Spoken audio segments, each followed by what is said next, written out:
யார் யார் எதன் அடிப்படையில் பிரிக்கப்பட்டது, யாரால் பிரிக்கப்பட்டது, ஏன் பிரிக்கப்பட்டது என்பது போன்ற பல கேள்விகளுக்கு இன்று நாம் விடை காண இருக்கிறோம்.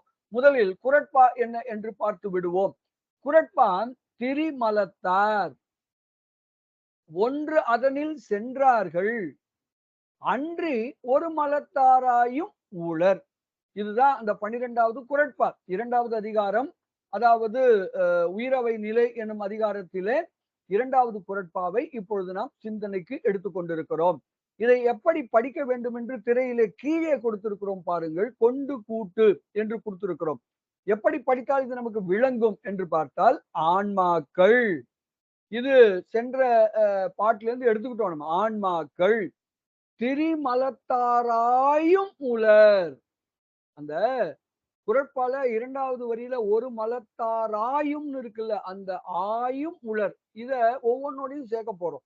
ஆன்மாக்கள் திரிமலத்தாராயும் உளர். ஆன்மாக்கள் அதனில் ஒன்று சென்றாராயும், ஒன்று சென்றாராய் இருமலத்தாராயும் உளர். அடுத்தது ஒரு மலத்தாராயும் உளர். என்ன சொல்ல வரார் உமாபதி சிவம்? ஆன்மாக்களை 3ஆ பிரிக்கிறார். முதல்ல அது நாம தெரிஞ்சுக்கலாம்.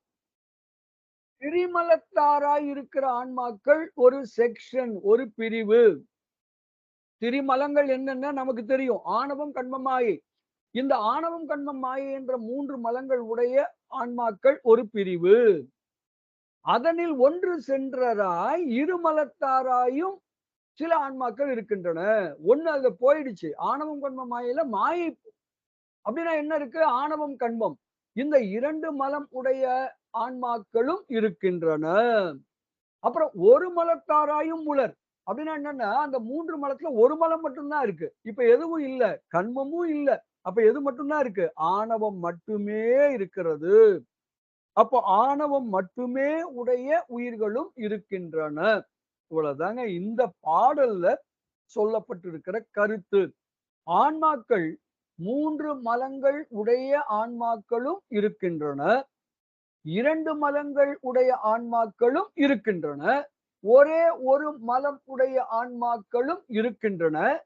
இப்படியாக ஆன்மாக்கள் மூவகையாக பிரிக்கப்பட்டு இருக்கின்றன. இது தான் இங்க இருக்கு. இதுல என்ன சொல்லப்படல, இதுல அந்த ஒவ்வொரு கேட்டகரிக்கும் என்ன பேரு?